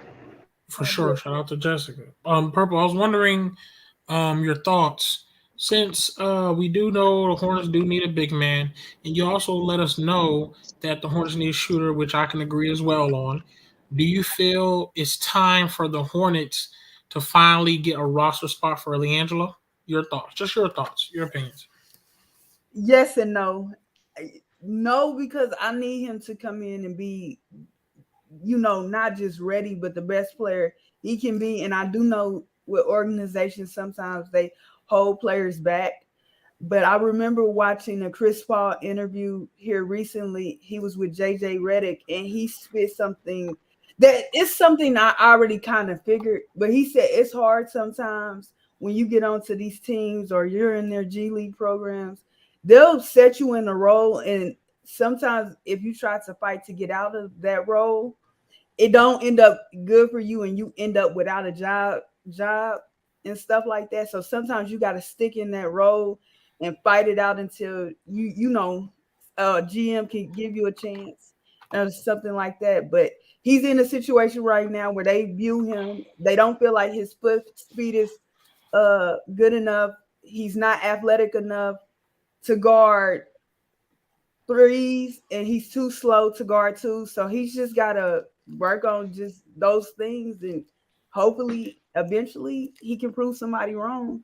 But for right now, it's what they view him as until he fixes those issues. Where I feel. Well, Jessica, the Pelicans got the number 8 pick, and that is wonderful for the Pelicans due to the fact that the high possibility that Zion will come back healthy. CJ McCullough is sold in with Willie Green, and Brandon Ingram has bought into the program, and Valis Chunas can't wait to return next year. So with that number 8 pick, how you think the Pelicans was fair? How you think the Pelicans were fair? You think they will keep that pick, trade that pick, or package that pick? What you think is going on with the Pelicans? To be honest with you, I have no idea. Because there's a lot of talk. It's a lot of talk on if we want to keep it. We are a young team, so you could keep it and keep building with the young crowd. But we already got some projects. We already got some people that we still waiting to see if they're going to develop, because we still waiting on Jackson Hayes to go over that little hump. And they don't know if they want to keep Jax or if they want to trade Jax, because it's almost a possibility. He's a good player, but it's like he need to do that one step forward, and he ain't quite got there yet. So I don't know what they're going to do. It's the talk that I hear is going all kinds of different ways, but it's a good thing. It's a bad good thing, because there's a lot of things that you could do with that A pick, and either way you go, I feel like it'll be okay. If you traded with Devontae Graham Hayes in that pick, you might get something pretty decent. We could use a shooter off the bench, to go along with Jose Alvarado and that little group. We got Kyra Lewis. We don't know what he's gonna be doing, if he's gonna be going over his little hump and playing better than what he's been playing. Not that he was playing that bad, but so it's a good situation. It could go left, it could go right.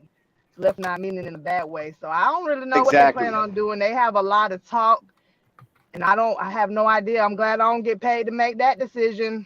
Shout out to Jessica. I just wanted to ask her a question. How you doing, Jessica? What's up, Marvin? I'm doing great. I just wanted to let you know something. Darling. That 8th pick is very valuable.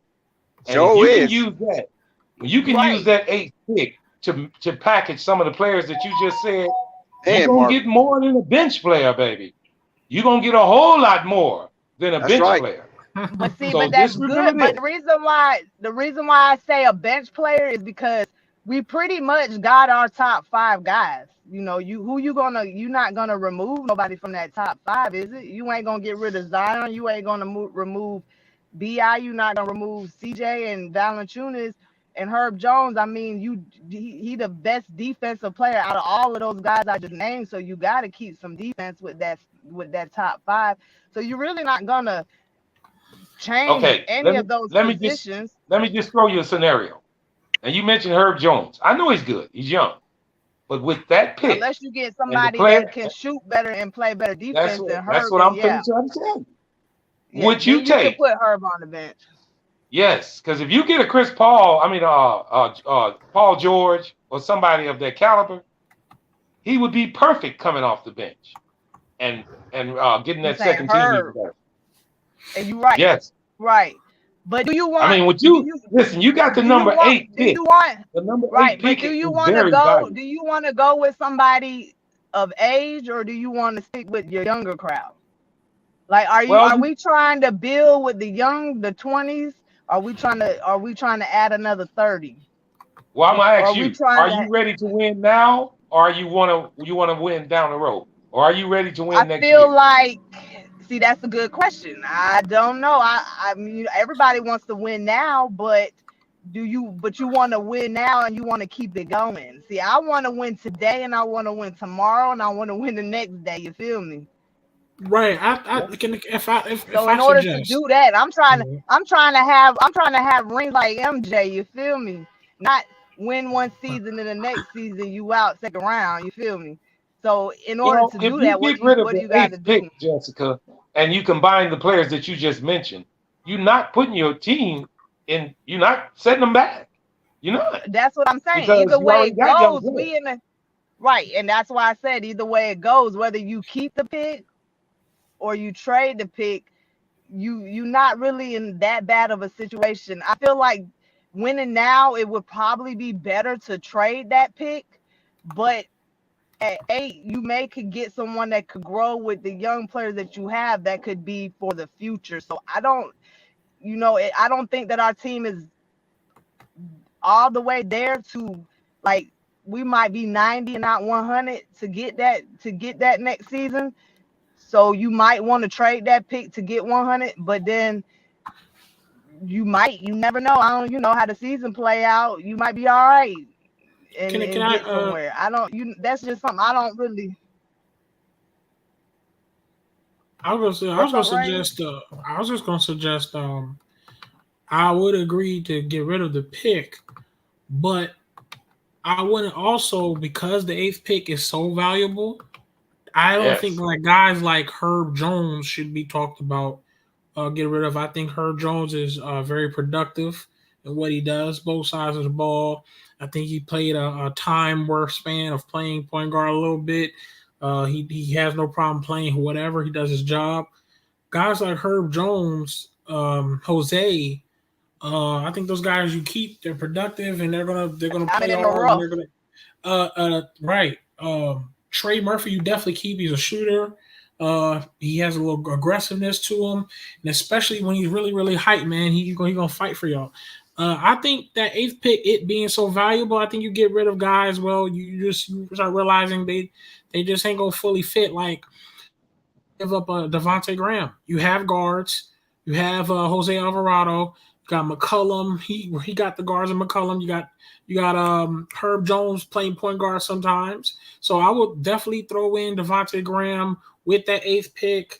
Probably give up William Hernangomez. He's been there long enough. He's been on that team. I don't think Billy going nowhere. Billy ain't going nowhere. I don't think Billy going nowhere. Here's what I'm saying. But we're talking about guys that bring that much of productivity to get someone that can replace them with ease. Like if you give up a 8th pick, Devontae Graham, Willie Hernangomez, and you get like let me think of a guy that's worth huge value. Man, fuck around, go get. I feel like Trey Murphy. I feel like Trey Murphy need somebody out there with him shooting off the bench with Jose, Trey, another shooter. I don't know if Carver gonna be out there with them. I don't know exactly how. So you want to dump Lance? Huh? Well, I mean, yeah, you Nance. You got want to dump Nance? no. I'm gonna keep Lance. So Larry Keep Larry Lance. gonna Keep be Lance. out. So Keep it's gonna Lance. be. I forgot about him. Right, I'm Keep keeping Lance. Lance. So you're gonna have Larry, Trey, Jose. Mm-hmm. Who am I missing, y'all? Jackson. Larry, Trey, Jose, Jackson. Jackson, Kyra. I get rid of Kyra too. That's Thank the God, five I off get the Kyra. bench. I get rid of Kyra. Y'all forgetting that 8th pick is only valuable to a team that collect the picks or trying to rebuild. So you gotta look at all the teams that are trying to rebuild. If you're talking about packing that 8th pick, like what team that's on a rebuilding other than the Pacers that you can get a valuable player from? I got Right. the team. I got the perfect team. I got the Pistons. Look at Jeremy Grant. They're not going to give you And Jeremy Grant for Yeah, a but 8th pick. Bi, that's going to interfere with Bi. Yeah, facts. Yeah, I was thinking that too, but at the same time, you also got that 8th pick. Who knows? Maybe the Pelicans can get something good for him because I also like the Pelicans range for that draft pick because there's a 2 guard in the G League that can be very good that can replace Devontae Graham for his play, and I think he'll be twice as better as Devontae Graham right away as he enters in the team. That guy is Dyson Daniels.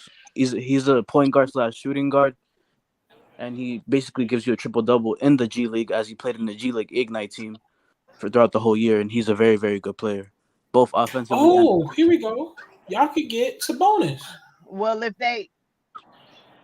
And then y'all it's like y'all ain't thinking about contract. Y'all get Jeremy Grant, then what? He gonna want to get paid. You already paying Bi. Got to Right, pay and we got to pay Zion, Got to Bi, CJ. Right. like then y'all setting yourself up for the same thing Lakers did, where y'all just paying a bunch of people and y'all got to come up these contracts. Right. That's why I said. What about? That's why I said. What about Sabonis? Sabonis just get traded. He just got traded. Yeah, he's in. Ain't he on a contract though, right? But why would you trade for him just to let him go? They're going to sign him back. That's what you just draft with the Pelicans pick, in my opinion. I don't think you do much with it. How many years Sabonis got, man? Hold on, because hold on. He got 3 think about it. That's like with Harden. The only reason why Harden about to get paid and being kept was because you can't just trade for a player and then let them go a year later. Like you lost the trade. Nobody wants to lose a trade. Like you make the best of what you trade for. Sabonis. Can we get a score update? Hey, can we get a score update? Yeah. I was about. I should have. I got 47-34 Boston. Yeah, 37 Boston. Is second quarter, 5 minutes ago. Jason Tatum 12-4. Jaylen Brown 7-4. Derrick White 1-3. Aaron Smith 0-1. Daniel Theis 2-1. Rest of the guys got some minutes, but did not really do anything for the Heat. Bam Adebayo 6-2. Jimmy Butler 9-5. Maxwell Struss 11 minutes for only 1 rebound. PJ Tucker 2-1-2 with 10 minutes. Gabe Vincent with 2-1. Tyler Hero was 7-3-2. Victor Oladipo 5-1. Caleb Martin with 2-1. And Desmond Dwayne 2-0.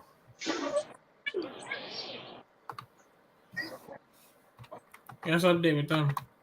Sabonis. No, he's right here. He's under contract until 2024. Yeah, so why would you trade him? You just got him. No, because you're giving like you said, we're looking at a team that possibly in rebuilding years. But he's part of that rebuild. Right, but if you're giving the Pelicans, you're giving up the 8th pick, you're giving players that the Knicks could probably want or use or whatever. There's no player on the Hornets. There's no player on the Hornets that they gonna want to help with the rebuild. Then on top of it, you just gave up players. You just gave up players to get them. Like you ain't got your team just to got your team again.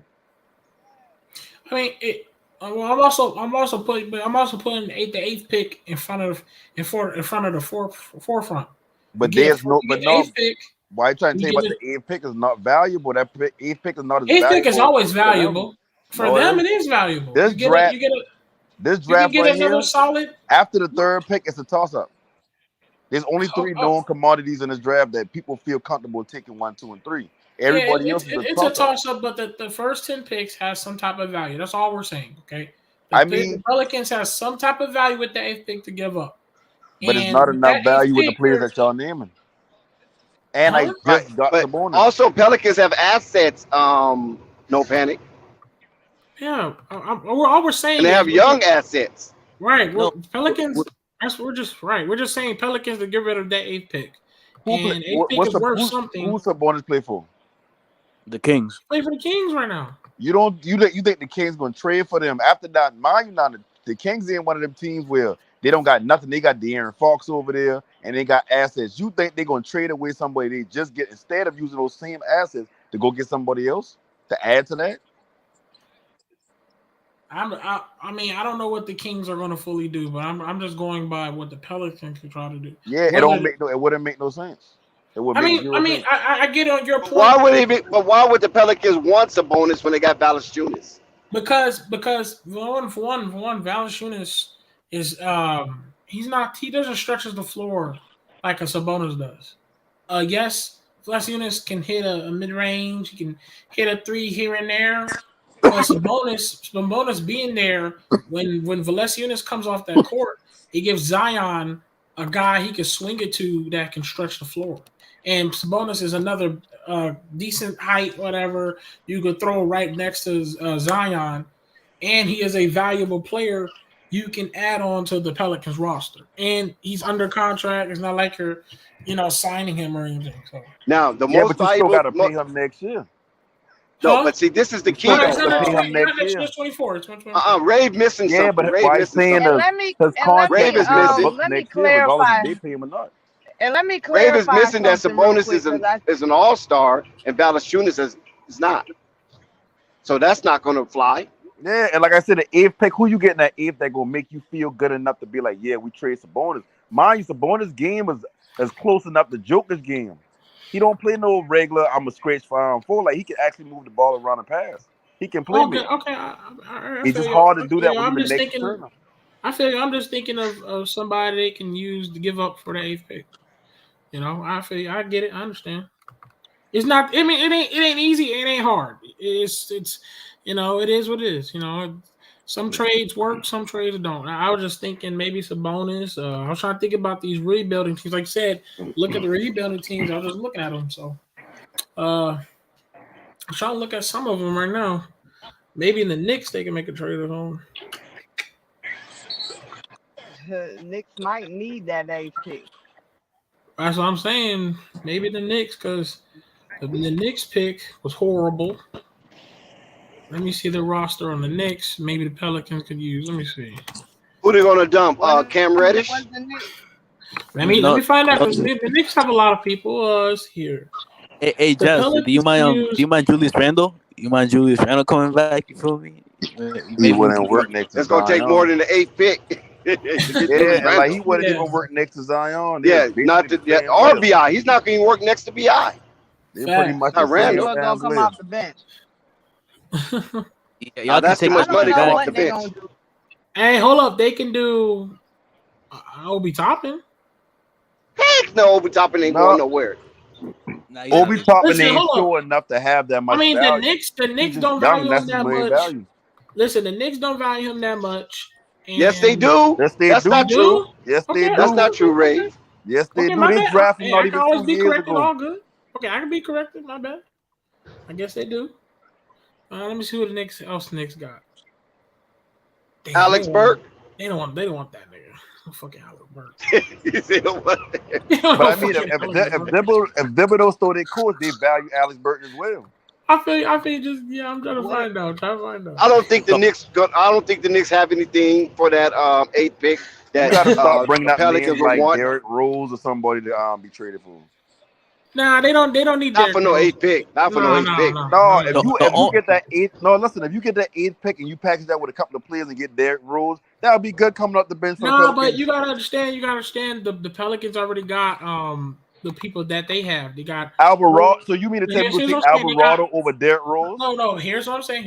They got CJ McCollum that was playing. I know that. I talking about off the bench. I talking about off the bench. Off the bench, they have Herb Jones. They got the Devontae Graham. No, but Derrick Rose is a proven point guard.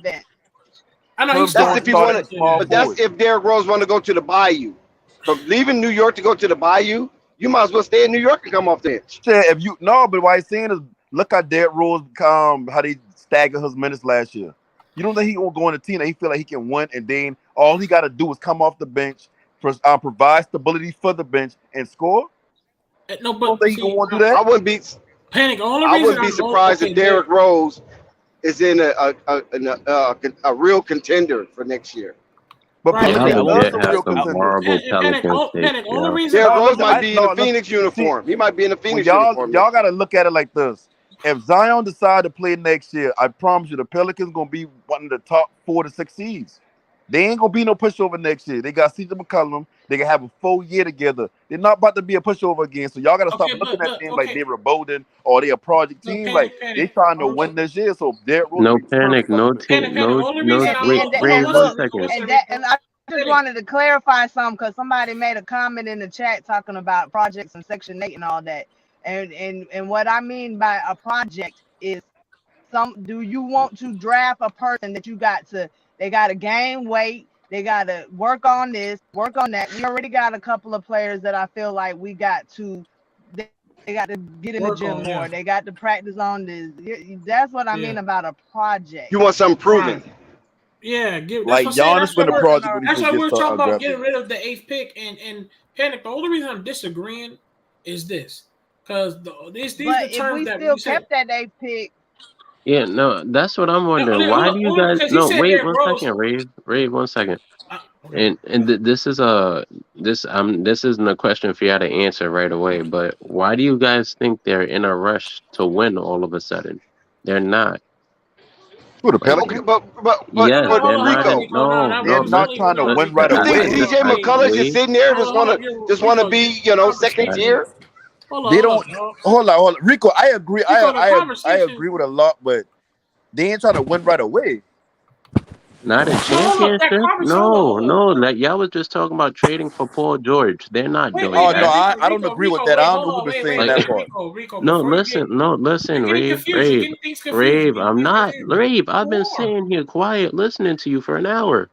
Wait. No, they're not in a rush to win anything, bro. They're a small market team. Whether you guys want to admit it or not, the Pelicans are more likely to go into doing what Utah did and establishing and just trying to rerun it back year after year after year and letting their young pieces grow. That's what they're gonna do. Like I don't they want to be haven't like the even seen a Jazz full now. season What you of mean, young Zion and pieces? Brandon Ingram yet. They're not gonna start tinkering with the roster. There's That's no not. point in that. This is Rico, why I said. No, let me ask you listen. this. Rico, this is why Everybody's on Rico on this one. No, y'all need to understand. That's Zion is not how what she old? said. We're not going by that. That's why I said you overheard me. Nobody's saying No, I'm that. not talking about Paul George. I'm just talking about in general. They're anybody, not trying to So win you, that so you much. mean it? So you tell They're me the trying to Pelicans wouldn't grow. try to go out They're a Derrick Rose prioritizing come off the growing bench? right now. They're not Yeah, Rico prioritizing might have to winning put a you in a court on championship. this one. I knew Rico was going to take Rico, this we out might of have to put proportion. you That's in a not court what on she this said. You guys think they'll start? We're only talking about these trades because Jessica has said that we already have. She said she feels like we already have guys on the Portland. I mean, on Pelicans that we still need work on. That's still producing, still developing. Also, she pointed out that we still have guys that got some experience. So she was saying we would like to have someone another add-on that has some type of already ready to play. That's ready to play now. And So see, we're I got a talking problem about with the developing part. that's why we're talking Bi about getting rid here of the 8th now. pick for CJ somebody. McCollum here now. Regardless of how Zion played before, he now like these players here now. Who they developing? Who being under development? I feel like Trey Murphy still got to develop. Trey facts. I feel Herb like Jones Jackson is still Hayes still got to developing. develop. Kyron Lewis Yeah, still got Herb to Jones. develop. I feel like Alvarado, he still got to Brandon develop. Ingram is still developing. Yeah. I mean, Right. and a technical Hell, sense, Zion is still every developing. player is Yeah, still that's what developing. their But at the entire end of the day, roster this is is a still playoff team developing we're talking besides about. CJ and Valanciunas. But So they're that's my not going to point. start doing But that. that's my point right there, Rico. You think that CJ is going to sit patiently, sitting on his He don't hands got a and choice. Valanciunas? He's not the number one on the team, Dex. He's the number 3. He don't got a choice. Rico, you got to understand this right This here. is Brandon Ingram and Zion's team. This isn't CJ's team. Like, what are we talking about? So okay, so what I saying that's is a the If he different don't angle. Pelicans like, sitting if there he don't saying like that it, he they can ain't trying request to a win. trade. If he don't like it, he can request a trade, bro. But he But did not come to the they Pelicans to win a Rico, they championship. bring him in there just for that to win, They to build didn't the Yeah. bring roster. they did not bring CJ McCollum to win a So championship. why bring an older They player did not. on a big contract for if you ain't trying to Because win? no, because they had to fix To things, bro. show They fixed to show to Zion that they're getting better. That's why. facts. That too. Yep. So he doesn't That's a leave. That's narrative. A why. lot of these players really That's don't not a care about narrative. all that. That's Come on, bro. like That's a narrative. you That's cannot not a You keep got to narrative. these show top Zion you're talents getting if you're not better. That's showing not that a you're getting narrative. better. Come on, that's not a narrative. That, you Okay. don't have to Listen, show let's not Zion you're bombard getting better. Rico. Let's not bombard Rico, No, he Panic wasn't. and He Ray, wasn't. because Rico was real methodic. So let's give him Right. the respect that is due. Let's Yeah. let's dig at him, but don't bombard him. Don't, you know what I'm saying? Amen. Don't Yeah, badger him. we were. Oh no, I mean, yeah, Rico be having good takes. And I ain't never been bothering him or nothing like that. He just I don't agree with his take. I mean, that's all. No, that's cool. No, you can get him, but I don't want you guys like all at the same time and he don't know what to answer, because Rico says a lot of stuff that's very methodical and it makes a lot of sense and I want to hear it. So I don't want to be at odds with him if I misunderstood something. That's all I'm saying. I disagree with him right now. I'm with you, No Panic. I'm with you, Ray. I disagree with Rico. I believe they are trying to win, and I believe CJ McCullough is coming in for leadership. He's not Yeah, coming like, in to play the I back don't think they fiddle. put CJ in to be like, okay, you're gonna take us to the moon and stuff. Like that's still us, like he said, there's still Zion to be our team. But the fact that at number 8, you're not going to get a player that's gonna put you over the hump in the playoffs. So why not be able to why not trade it and get a player like Derrick Rose who can come off the bench and bring your bench stability, because you do have young. Because the Pelicans Look at the Ray. Look at the players that coming up the Pelicans bench. Which one of them can bring the offense that Derrick Rose brings? Just the offense. You saying Derrick Rose this season, Derrick Rose next season? What are you asking for? No Wait, hold panic, on, like Rico, hold on. Let 14. me read this. Wait, no. Ray, What to I'm saying understand is, his question, you we want gotta to understand his question, bring Ray.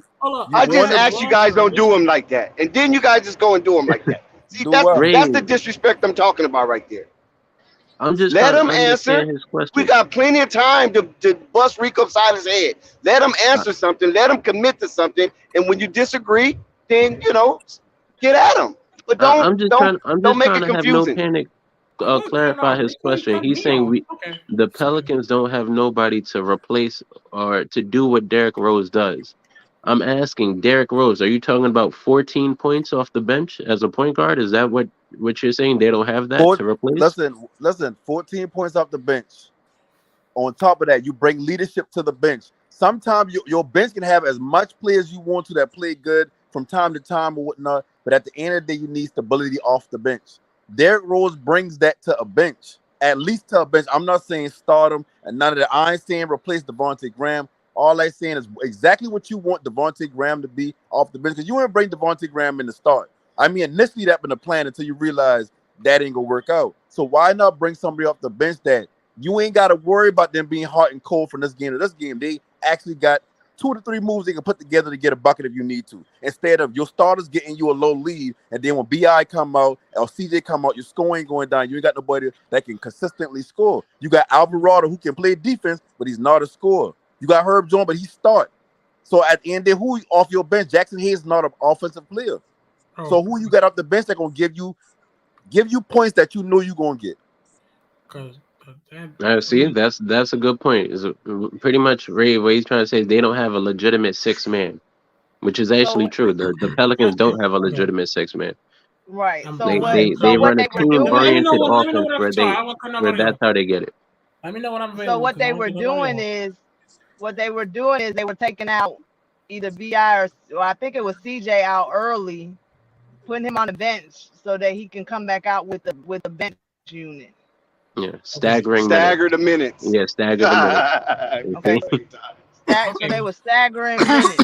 I'm learning, y'all. So they were staggering, and we didn't have Zion. So next season when we have Zion and you stagger minutes like that, it might not be so bad. Or I ain't gonna say it was bad, because our bench unit did keep us in the game a lot of times. But I do still feel like they may need. I mean, see, that's what I'm saying. I really can't tell you, because to be honest with you, a lot of games that we played, our bench is what kept us in the game. For some, it sounds crazy, to say it, but they did. But it wasn't like it wasn't like a consistent person. It was like, who is it gonna be tonight? Is it gonna be Trey? Is it gonna be? I don't even know how it happened, but it happened. We was staggering minutes with our stars, and then when you have Zion come back and you stagger minutes, so it could be okay to keep that eighth pick. That's why I don't know what they're gonna do, but either way, I feel like we might be okay.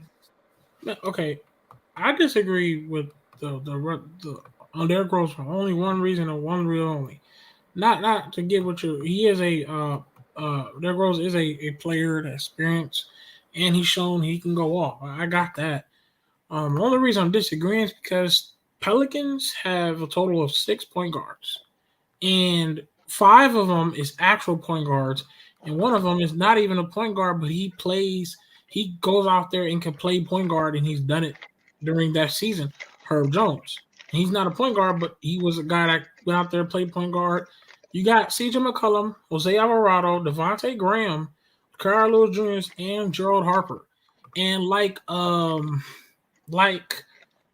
Jessica just said, the bench was going out there, coming in when guys was tired, and they was trying to go out there with a hard outs. And Alvarado and Herb Jones and Trey Murphy shown that yes, they are. On the bench, they're developing players, and except for Herb Jones, he's not a bench. But the rest of them shown they are developing players, but they're going to go out there and give 100% to the game. And there's the guys that's going to be part of the developing on the Pelicans. That's why I felt like adding another young buck to develop is like, well, we already have that. And that's what Jessica said. That's why I was only bringing up the conversation. What do we do with the eighth pick by giving it up? And I would just think about go for a bigger guy, add some, or a defender or that type of thing, man. Getting a guard is like, why you have adding a guard when you have 5-6 guards? That's all I'm saying. That's the only way I disagree with Derrick Rose.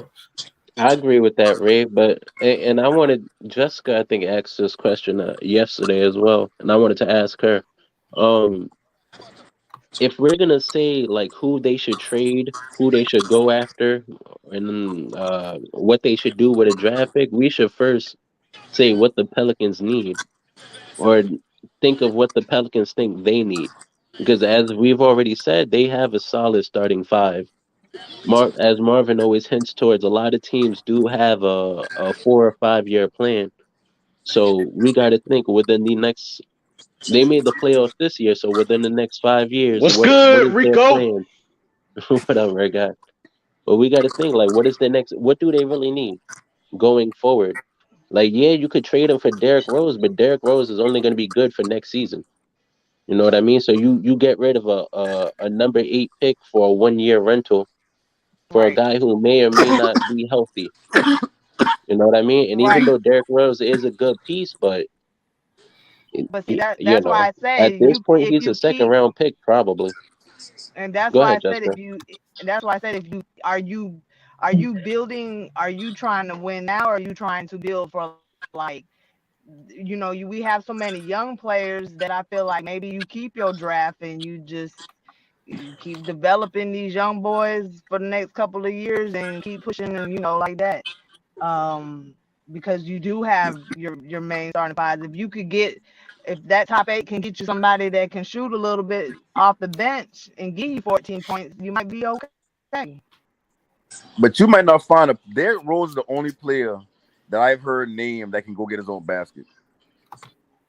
Yeah, all the I think Derrick Rose is how old though? I mean, no, I That's get what the I'm saying. age. I get the age thing, and I get giving up the number 8 pick for him would be crazy. So I ain't really advocating for the number. You can give him the number 8 pick and swap for like 2025 first round lottery pick, however you want to go get him. Shout out to Skyler. At the end of the day, you can have 30 guards on your roster. All you need is 1 or 2 to work out, right? So if you look at the Knicks, remember the Knicks been collecting power forwards for years. They're still doing it. And now the power forward is their best player. I get what you're saying. None of them guards that you name can do what Derrick Jones do. Yeah, but also I just feel like when you're creating, Derrick Rose, my bad. I feel you, but when you're creating a roster, and you're looking at your needs, your wants. If I have multiple guards, man, that's not what I'm looking at in the draft. That's all I'm saying. I'm not even, and I'm not even going to look for a trade for a guard, I'm gonna give especially you. I'm when gonna I give you a have plenty of perfect note when you guards. finish. No, go ahead. All right, go ahead. Remember yesterday we were talking about who the Bulls should draft, whatever, and Lonzo Ball injury and everything like that.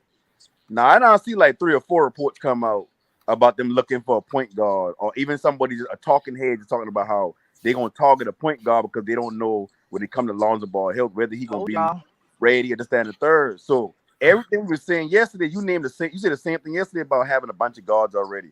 That don't matter because every guard ain't the same type of guard. You might have 3 guards that can run. Like, matter of fact, I'm gonna go even further back. Remember, we were talking about the Charlotte Hornets, not G League team, but they summer league team. Why they keep putting Charlton or Carlton or Carton as a point guard? And I say because they don't have a natural point. He's the only natural point on the roster. Sometimes you ain't know how good of an offense you got or how your offense you can't develop or see how your players develop when you ain't got certain players that can fit a certain role. So sometimes you need a stable point guard, a pure point guard, to see how the rest of your players react around that, as opposed to James Bouknight, who been playing a de facto point guard, and y'all been killing him the whole time because that's not what he does. So when you say y'all, they got 6 guards already. Yeah, they got a feisty point guard that played defense. They got Devin Booker. That's not Devin Booker. They got Devontae Graham, who he can shoot the 3 ball, but for the most part, like, he don't come off as a pure point guard or somebody who can calm the backup unit down and get the shot when you need them. But what if? But either way it goes, they may, like, I'm pretty sure they probably like 80% gonna trade Devontae Graham, whether they're gonna try to anyways, whether we keep that 8 or not. Yeah.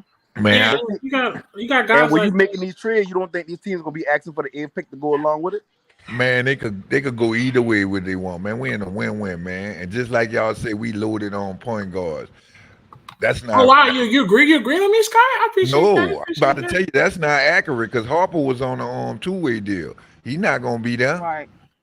So I know he's not. I know he's not gonna be there 2-way deal, but you do have Gary Temple ain't gonna be there neither. No, he's not a guard, dude. Hold on. Before you go crazy, he's not a guard. So what do the Pelicans need, Sky? Y'all Yeah, have that's what I'm trying to say. If we gonna, Man, they if don't we gonna need say nothing, what, man. They like, could get. That's what I'm saying. What I'm really saying is they gonna go. They could go either way. You got to understand. Just like y'all try to say that we need a 6-man. Y'all forgetting that we had 25 points sitting on the Nobody bench. said that. Nobody said that. That was No, I'm I saying that. said I saying that. I saying they need a point guard. They need I just can't. They need somebody who can go get a bucket. Man, not somebody that gets set up. This is what I'm trying to get y'all to understand. We had 25 to 26 points sitting on the bench. That one player. I agree. That's what I was talking about. I agree. So you can't play all 3 of them at the same time and expect them to production anyway. You can't play Zion Williamson, Brandon Ingram, and CJ. So you could play them all at the same time to start the game, but you're gonna have to stagger for them to produce. That's the point I'm getting at. So the 6-man, that don't make no sense. Right, Scott. That's why I was agreeing. It's I was gonna saying be that. Brandon Ingram on the bench not with get Derrick Jackson Hayes, in my opinion. Right, Scott. Like, That's why I'm telling Panic to not get no Derrick Rose and another guard. You got guys that's guards who is producing In this developing. league, Jose and Herb and McCollum, they all producing. Trey Murphy, Hey, y'all remember how y'all bring up Utah earlier? Rave, check the private chat. Rave, check. Y'all remember how y'all bring up Utah earlier? What Utah got? Uh-huh. The reigning 6-man of the year. So if y'all saying y'all trying to take this Utah route, why not get a 6-man that can give you buckets? This what I'm But saying. I want to take the Utah route. I understand what. No, wait up. I understand. Look at Boston right now. You saw how they got Peyton Pritchard. But see, the thing you can't use Boston. Boston runs grooming him into that role over the time. They could probably have that player already, and we just don't know because he's not good enough yet. Man, this what maybe you don't have to trade for Derrick Rose probably in a year or two. Jose Alvarado or Trey Murphy is that 6-man for them. Man, they don't have to. But your 6-man can't just be coming off the bench just to be a feisty defender. Man, they Trey Murphy ain't just a defender.